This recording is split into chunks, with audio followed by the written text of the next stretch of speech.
नमस्कार। आज हम बात करने वाले हैं बिहार के मिथिला इलाके के एक ऐसे जिले की जिसकी कहानी कहानी बड़ी दिलचस्प है। एक ऐसी जगह जो अपनी पहचान कुदरत की गोद में बनाती भी है और सच कहें तो उसी से लड़ती भी है। जी हाँ, हम बात कर रहे हैं सुपौल की। तो आज की हमारी ये पूरी पड़ताल आप कह सकते हैं इसी एक सवाल के आसपास घूमेगी। सोचिए जरा, क्या कोई नदी किसी जगह की पहचान बना भी सकती है और मिटा भी? जो नदी जिंदगी देती है, क्या वही तबाही की वजह भी बन सकती है? सुपौल की कहानी में कोसी नदी का किरदार ठीक ऐसा ही है, दोहरा। तो चलिए इस सफर को शुरू करते हैं। सबसे पहले ये समझते हैं कि इस जगह का नाम सुपौल आखिर आया कहाँ से और एक जिले के तौर पर इसकी अपनी पहचान कब और कैसे बनी। देखिए, सुपौल नाम की कहानी को लेकर ना दो अलग-अलग थ्योरीज हैं और दोनों ही काफी दिलचस्प हैं।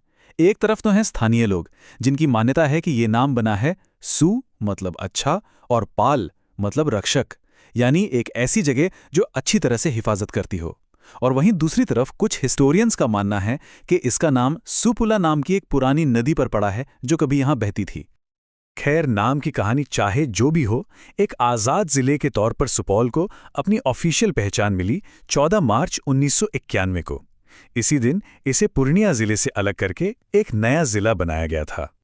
चलिए अब जरा वक्त में पीछे चलते हैं और देखते हैं कि सुपौल की जड़ें इतिहास में कितनी कितनी गहरी हैं।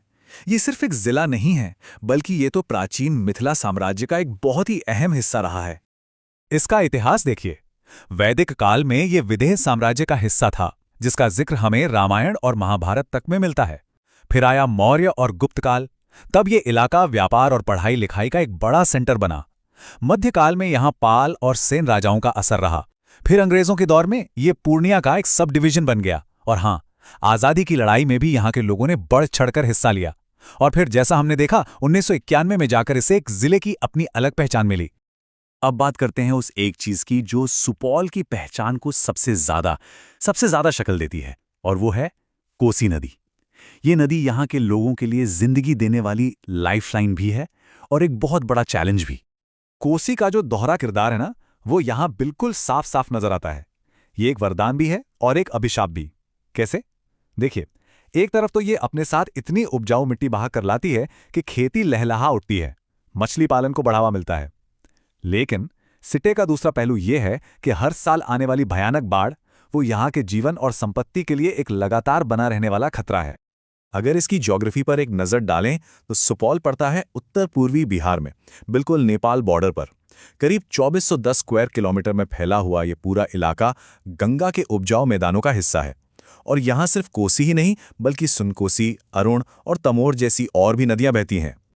अब इतनी सारी भौगोलिक चुनौतियों के बाद भी एक चीज है जो यहाँ हमेशा जिंदा दिल रही है, और वो है सुपौल की सांस्कृतिक विरासत।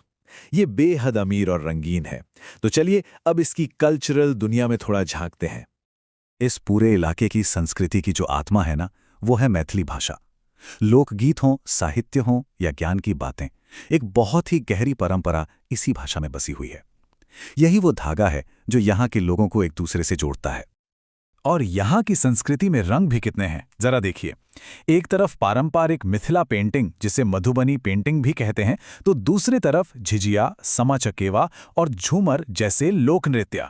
कानों में रस घोलते सोहर, कजरी और चैती जैसे लोकगीत, और फिर छठ पूजा, दुर्गा पूजा से लेकर ईद तक के त्योहार। ये सब कुछ, हर एक रंग यहाँ की जिंदगी का एक अहम हिस्सा है।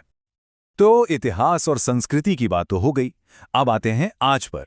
देखते हैं कि आज का सुपौल कैसा है, यानी सामाजिक, आर्थिक और राजनीतिक तौर पर यह जिला आज कहां खड़ा है। अगर हम एजुकेशन की बात करें तो यहाँ की ओवरऑल लिटरेसी रेट करीब 58% है। लेकिन इसमें एक चीज साफ दिखती है, पुरुषों और महिलाओं की साक्षरता दर में एक बड़ा फर्क है। जहां पुरुषों की दर 66% है, वहीं महिलाओं की 48%। हाँ, ये बात भी सही है कि पिछले कुछ सालों में महिला शिक्षा के क्षेत्र में काफी सुधार देखने को मिला है। सुपौल की जो इकोनॉमी है, उसकी रीढ़ की हड्डी वो खेती ही है। यहाँ की जमीन इतनी उपजाऊ है कि धान, गेहूं, मक्का, जूट और गन्ना, ये सब यहाँ की मुख्य फसलें हैं।